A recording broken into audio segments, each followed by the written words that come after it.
ओम वंदे देवापतिं श्रीगुरुं वंदे जगत्कारणं वंदे पन्नगभूषणं मृगधरं वंदे पशूनां पतिं वंदे सुसुताङ्कवनिनयनं वंदे मुकुन्दं प्रियं वंदे भक्तजनाश्रयं च वरदं वंदे शिवं शङ्करम् ओम विघ्न शैल को लांघने जो हनुमत बल धाम, ऐसे श्री गणेश को गुरु के अमित प्रणाम।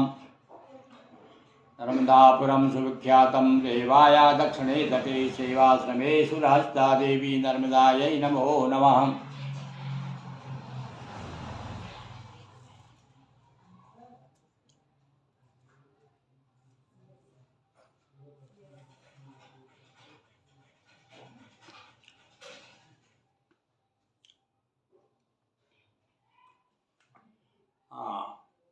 भगवान शिव के चरणारविंद अनुरागी श्रद्धालु जनों, महाशिवरात्रि के विशेष पर्व पर श्री सेवासन नर्मदा मंदिरम द्वारा शिव कथा सप्ताह का आयोजन शुभारंभ है और आज हम आपको आगे का प्रसंग सुना रहे हैं। भगवान शिव बारात लेकर के आ चुके हैं और मैना और हिमवान दोनों के मन का मैल दूर हो गया है। सब ऋषियों ने, भगवान विष्णु ने, सब देवताओं ने आकर जब समझाया तब वो तैयार हो गए और तब जा कर के मैना जो है अब थाली लेकर के, आरती की थाली लेकर के प्रसन्न करने के लिए दूल्हा को जो परसा जाता है उसके लिए तैयार हो रही हैं। आगे की कथा दोहा चौपाइयों के माध्यम से हम आपको यह शिव कथा संक्षिप्त शिव पुराणम जो दोहा चौपाइयों में हमने प्रस्तुत किया है उससे सुना रहे हैं। आनंद लीजिए। अभी पिछले दिनों भी बड़ा आनंद आया। भगवान शिव की बारात किस प्रकार से आई और क्या क्या हुआ यह प्रसंग आपने सुना। और आज अब देखिए मैना द्वारा दूल्हा प्रसन्न। मंडप में शिव आगमन सुन मैना तैयार, सजावारती सखन संगो आई प्रमुदित द्वार। मैना ने सुंदर वर देखा, चंपकवत था रूप विशेखा। तीन नेत्र थे शिव पंचानन, सर्प तथा रत्नों के भूषण। मंदहास और मालती माला, कंगन बाजू बंद विशाला। आये युग्म वस्त्र कर धारण, लेपित अंग अगर अरु चंदन। अब इस समय जो दूल्हा आया है इसके शरीर पर भस्म नहीं है। क्या है? तो कंगन लेपित अंग अगर अरु चंदन। और रत्न आई ना दक्षिण हाथा, कज्जल नेत्र तिलक युत माथा। और दूल्हा जो आईना रखता है ना हाथ में, आज भी परंपरा है भैया, तो इसलिए दूल्हा के हाथ में भी एक आईना है दक्षिण हाथ में। आंखों में काजल लगा हुआ है। दिव्य रूप वाले जा माता, देख मुदित भई मैना माता। अब दिव्य रूप धारण किया, शर्त थी ना भाई, यदि दूल्हा सुंदर रूप में आएगा तो ही अपनाऊंगी मैं। तो भगवान ने फिर वैसा ही दिव्य रूप बनाया। ऐसा देख करके सासू जी प्रसन्न हो गई। पार्वती की कीन प्रशंसा, भली लगी गिरिजा की मनसा। अब कह रहे हाँ गिरिजा की मनसा अच्छी थी, इच्छा अच्छी थी उसकी। देखो बड़ी तारीफ, अब तो अपनी बेटी की भी तारीफ कर रही हैं। कहने लगी बहुत है सुंदर, पार्वती के पति शिव शंकर। सबसे कह रहे हैं देखो देखो मेरा जमाई कितना सुंदर है। अरे इतना सुंदर जमाई किसी का नहीं होगा इस पूरे नगर में। देख युवतियाँ कीन बढ़ाई, कितना सुंदर मिला जवाई। मैना चली शंभु को परछन, देख देख हर्षित है। तो अब भैया पछने का मुहूर्त शुरू हो गया, कार्यक्रम शुरू हो गया है। सारे देवता लोग जो है फूल बरसा रहे हैं, प्रसन्न हो रहे हैं। तिलक भाल आरती उतारी, ब्रह्मानंद मगन में तारी। वैसे ही ब्रह्मानंद हो गई। जो ब्रह्मानंद का सुख कभी दशरथ जी ने राम जी के जन्म के समय किया था। दशरथ राम जन्म सुन काना, मान्यो ब्रह्मानंद समाना। और वही बात ब्रह्मानंद की यहाँ पर शिव पुराण भी कह रहा है। क्या माता ने जब जो है शिव जी के दर्शन किए, तिलक पे भाल पे तिलक लगाया, आरती की, तो मग्न हो गई ब्रह्मानंद मगन में तारी। शिव बरात जनवासे आई, हर्षित हुए देव समुदायी। गिरजा दर्शन के अभिलाखे, पहुँच रहे थे शिव जनवासे। अम्बा पूजन मातु भिजाई, उमा नगर से बाहर आई। करने कुल देवी के दर्शन आई, अंग सुशोभित भूषण। ये कनखियों से शिव दर्शन, और शिव भी देख हुए पुलकित मन। जनवासे में पहुँच कर शंभु किया विश्राम। दूल्हा दुल्हन शिव शिवा आओ करें प्रणाम। उमापति महादेव की जय। भगवान शिव जनवासे आ गए, किंतु भैया यहाँ पर पार्वती के दर्शन नहीं हुए। मन ही मन में बड़ी इच्छा है दोनों की। पार्वती शिव जी को दूल्हा के रूप में देखना चाहती हैं, दूल्हा दुल्हन को देखना चाहते हैं। तो इसी समय क्या हुआ, ये तो जनवासे बारात जा रही थी, इधर जो है पार्वती जी कुल देवी की पूजन करने के लिए आई, और वहाँ पर किए कनखियों से शिव दर्शन। देखो ये इसका बड़ा सुंदर वर्णन हम अलग दूसरे ग्रंथों में भी देखते हैं, किस प्रकार से मिलन हो जाता है। रुक्मणी जी भी आई थी पूजन करने के लिए, गौरा पूजन करने आई थी। सीता जी भी आई थी, और वहाँ राम जी का मिलन हुआ था। तो वहाँ भी राम जी का सीता से जो मिलन हुआ, उसका बड़ा सुंदर वर्णन। कुछ लोग कहते हैं कि भैया ये उनकी मन की उद्भावना है तुलसीदास जी की, ये मन की नहीं है। मुझे लगता है शिवपुराण से प्रेरित होकर के उन्होंने फुलवारी का प्रसंग तैयार किया है। देखिए शिवपुराण में लिखा है, कर ले कुल देवी के दर्शन, आई अंग सुशोभित भूषण। ये कनखियों से शिव दर्शन। कनखियों से समझ रहे हैं आप, एक कनखी शब्द में बड़ा गूढ़ रहस्य छिपा हुआ है। प्रेम से डूबा हुआ प्रसंग है। केवल एक शब्द से ही समझ लीजिए आप। मैंने देख भी रही है और नहीं भी देख रही हैं, ये है कनखियों का अर्थ। शिव भी देख हुए पुलकित मन। इधर शिव जी ने पार्वती को देखा, दूल्हा ने दुल्हन को देखा, दुल्हन ने दूल्हा को, और दोनों प्रसन्न हो गए। इस प्रकार से शंभु भगवान अपनी बारात लेकर के विश्राम करने लगे। वो कहाँ पर चले गए, जनवासे। इधर माता जी भी पूजन करके कुलदेवी की घर आ गई। अब पाणी ग्रहण संस्कार का प्रसंग देखिए। अब पूरा एक एक बताया, कन्यादान, पाणी ग्रहण, जैसा अपने भौतिक संसार में जो अपने नियम हैं, सारे नियम निर्वाह किए हैं भगवान शिव ने। पहले दूल्हा दुल्हन को पहनाए उपवीत, पाणी ग्रहण की शुभ समय सभी निभाई रीत। हाँ भैया, पहले उपवीत होता है, आज भी होता है ना भैया। पहले तो क्या है, औरतों के भी ऐसा लिखा है ग्रंथों में कि नारियों के भी जनेऊ संस्कार हुआ करते थे, किंतु कुछ समय के बाद में ये बंद हो गया। और भैया शिव पुराण में दिया है, दोनों को पहनाया है, यानी पार्वती ने को भी पहनाया गया जनेऊ, और शिव जी को भी पहनाया गया। आज भी जो है बारात आती तो सबसे पहले आगोनी के समय दूल्हा को जो है 5 पंच मिल करके जनेऊ धारण करा देते हैं, क्योंकि जब तक वो एक ही जनेऊ पहने रहता है, और डबल जनेऊ जब वो मदाधिकारी हो जाता है, उसके बाद से अपने पत्नी के नाम कहा जाता है वो। तो शशि पाणी ग्रहण की शुभ समय सभी निभाई रीत। पुनः बारात लिए शिव आए, और भली भांति सब स्वागत पाए। और बड़े बाजे गाजे के साथ भोलेनाथ बारात लेकर के पुनः मंडप में पधारे। अब पाणी ग्रहण संस्कार होगा भैया, यही कन्यादान होगा। देखिए कन्यादान किस प्रकार होगा, प्राण ग्रहण की कथा सुनिए। करक स्नान निभाई रीता, दूल्हा दुल्हन लिए उपवीता। दूल्हा दुल्हन को उपवीत पहनाए गए, वस्त्राभूषण से भी पहुँचाए, लख चढ़ाव सबके मन। देखिए यहाँ तक बताया भगवान शिव ने वस्त्राभूषण यानी चढ़ाव की जो पद्धति है ना, चढ़ाव के कपड़े, जो सबसे कीमती साड़ी होती है दुल्हन की, कहते भैया ये चढ़ाव की साड़ी है। तो चढ़ाव के सारे वस्त्र आभूषण शिव जी ने उधर पहुंचा दिए, भीतर जाओ भैया दुल्हन को तैयार करो। पार्वती जी को पहना कर लाए, दुल्हन रूप सजा कर लाए, दुल्हन रूप सजा कर। दुल्हन के रूप में पार्वती के दर्शन कीजिए। हाँ भावना कीजिए, आपने तो बहुत से अपनी बेटियों की आपने विदा की होगी, तो आपकी बेटी भी मान लीजिए कि पार्वती किस प्रकार से सजी होगी।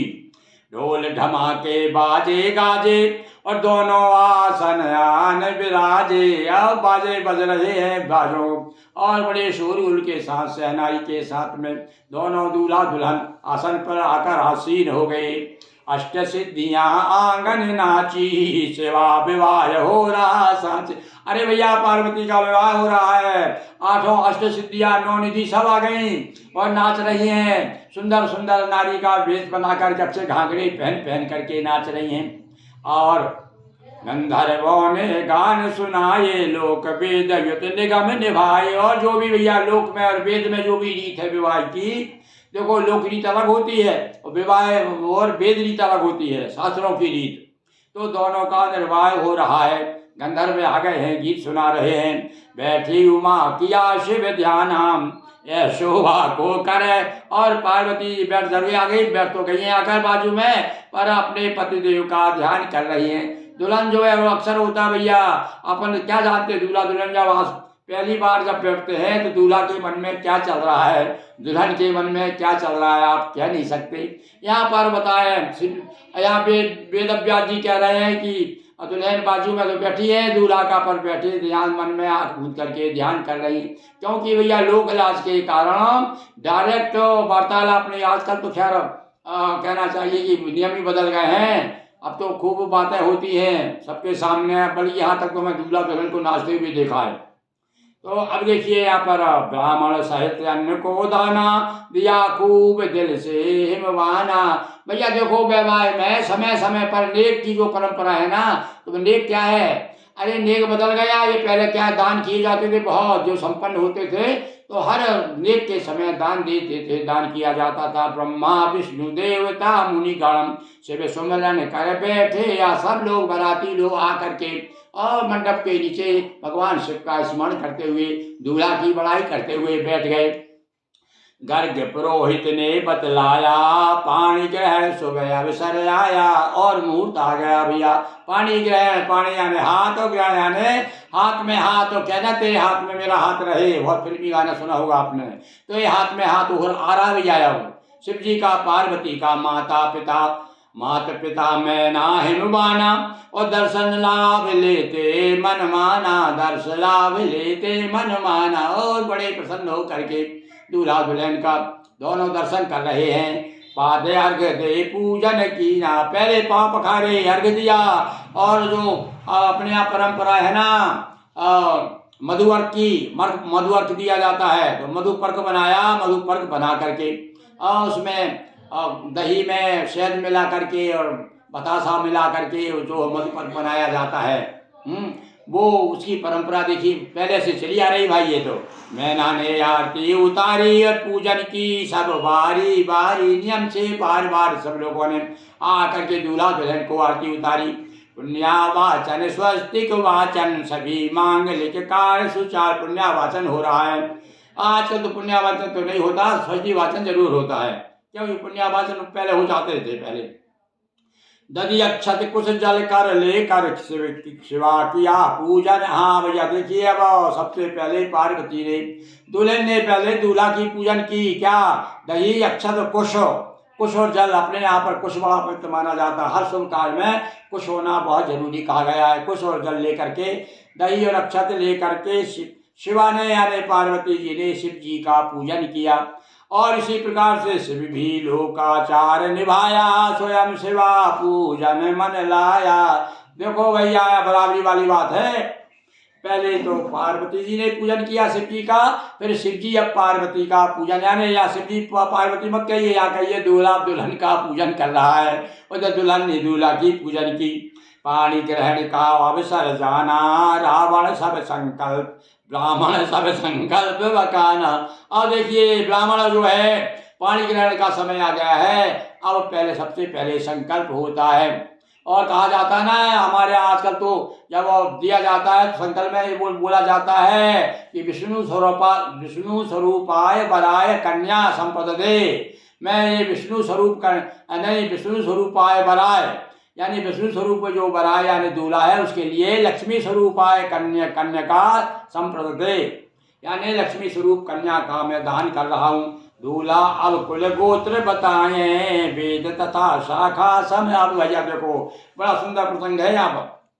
अब यहाँ पर दूल्हा जो है दूल्हा के तीन पीढ़ी की माता पिता के बारे में पूछते हैं कि उनके पिता के पिता बताओ, पिता के दादा बताओ, दादा के दादा परदादा तक की बात पूछी जाती है। उनका नाम बताओ और उनका गोत्र बताओ। तो पंडित पूछता है शादी के समय क्या, और ये इसलिए परंपरा भी कहीं ऐसा नहीं, गलत आदमी तो नहीं आ गया है दूल्हा बन करके तो साहब मालूम तो पड़ जाए, तो इसलिए पूछा भैया। अब पंडित जी पूछ रहे हैं, हाँ भैया दूल्हा राजा बताइए तो आपका कुल क्या है, गोत्र क्या है। शिव चुप रहे। अब शिव जी क्या बोले भाई, क्या बताए वो तो अजन्मा है। तो देव ऋषि बोले शिव रहस्य के पर्दे खोले। तब नारद जी ने बताया भैया तुम क्या जानना चाहते हो उनके बारे में। अरे वो तो अजन्मा है, सारे संसार को जिसने उत्पन्न किया है, सबका बाप है वो, उसके बारे में क्या पूछ रहे हो। तो शिव को अगर रुद्र तुम मानो, तब पितु ब्रह्मा जी को मानो। हाँ पर यदि तुम ये मानते हो कि ये शिव जो है ये रुद्र का ही रूप है, तो अब रुद्र तो पैदा हुए ब्रह्मा जी से, तो चलो भैया लिखो पंडित जी सुनो, इनके पिताजी ब्रह्मा जी हैं। तो ब्रह्मा के पितु खुद शिव शंकर यही आ गए घूम घूम कर। अब फिर बोला उसने, पंडित ने कहा अच्छा बताओ भैया ब्रह्मा जी के पिता का नाम बताओ। तो ब्रह्मा जी के शंकर जी खुद कहने लगे ब्रह्मा जी का बाप तो मैं ही हूँ। अब इस प्रकार से घूम घाम के बात वहीं आ गई। निर्गुण निराकार है ईश्वर परम सच्चिदानंद परात्पर। ये परात्पर परम ब्रह्म और सच्चिदानंद है, इनके बारे में क्या बताएं कि कौन बाप है इनके, कौन महतारी है। न्याया मायाधीश शंभु को जानो, और नाद गोत्र कुल ही पे। हाँ बस नाद गोत्र है इनका। तो अभी देखो हमारे यहाँ पर दो परंपरा, एक तो शिष्य परंपरा है और एक गृहस्थ परंपरा है।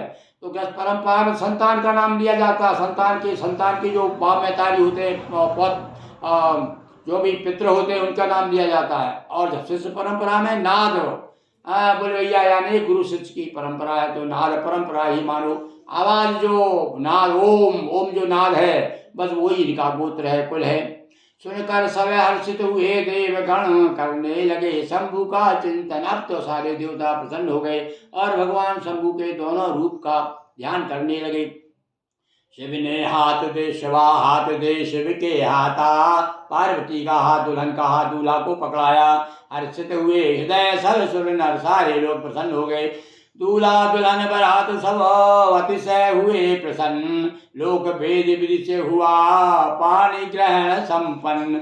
उमापति महादेव की जय। अब इस प्रकार से दूल्हा दुल्हन का पाणी ग्रहण संस्कार हो गया। अब कन्यादान का प्रसंग भी तो हाथ में लाया भैया। अभी तो हाथ पे वो पाना को रख करके वो रखते हैं ना, दूल्हा दुल्हन के हाथ पे हाथ रखते हैं, वो हुआ है। अब देखिए कन्यादान का प्रसंग सुनिए आप। आज्ञा पाकर करती मैना अरु हिमवान, प्रमुदित हो उदित हुए करने कन्यादान।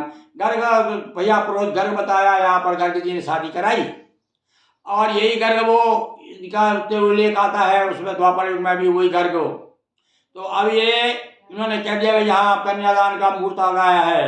पाणी ग्रहण किया शिव शंकर, हर्षित हुए सभी नारी नर, कहा गर्ग ने हिमवाना, अब मुहूर्त शुभ कन्यादाना।